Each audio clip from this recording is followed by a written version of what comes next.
This video is based on actual events as reported to us by a lady we'll call Carol. We traveled to Carol's house in South Charleston, Ohio to hear her story.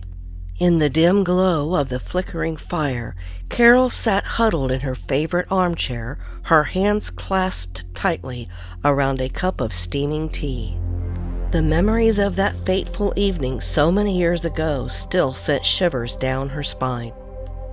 With a hesitant voice, she began to recount the chilling tale with the support of her friend Sarah by her side.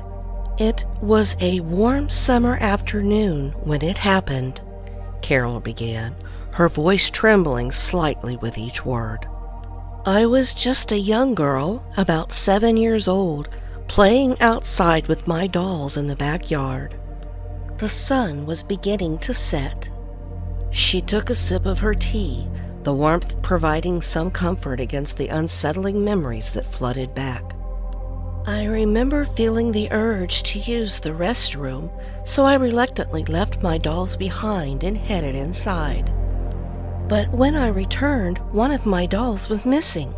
I could feel myself begin to panic as I frantically searched the backyard, but there was no sign of it."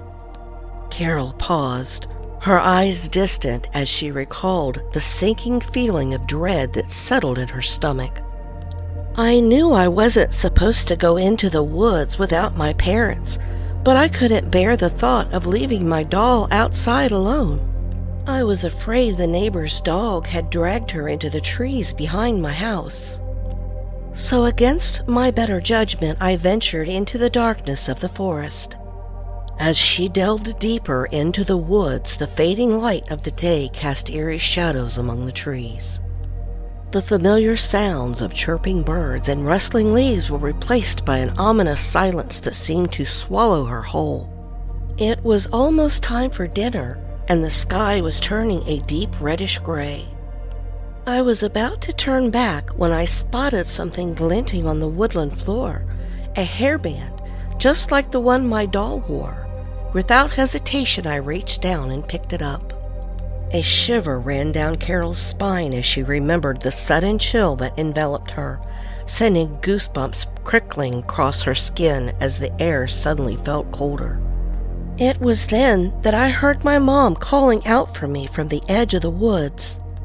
Feeling relieved, I turned to head back home when I saw it, a shadowy figure looming before me, its form twisting and morphing.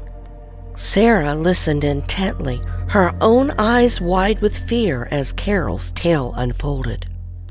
"I screamed for my mom, my voice trembling with terror," Carol continued.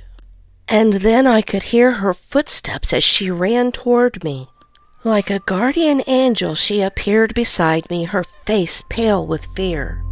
Without a moment's hesitation, she grabbed my arm and began reciting the Lord's Prayer." The memory of her mother's steadfast bravery brought tears to Carol's eyes as she recounted the rest of the harrowing ordeal. Together we fled from the darkness of the woods, the figure lurking behind us like a sinister specter. We didn't stop running until we reached the safety of our home, where we collapsed in a heap, gasping for breath. Sarah reached out a comforting hand, offering solace to her friend as she relived the horrors of that long-ago evening. "Even now, all these years later," Carol whispered, "I can still feel the icy grip of fear that seized me that night. And I thank the heavens every day for my mother's courage, for without her I fear I would have been lost to the darkness forever." Thank you for watching. And if you've had a paranormal experience, let us know in the comments.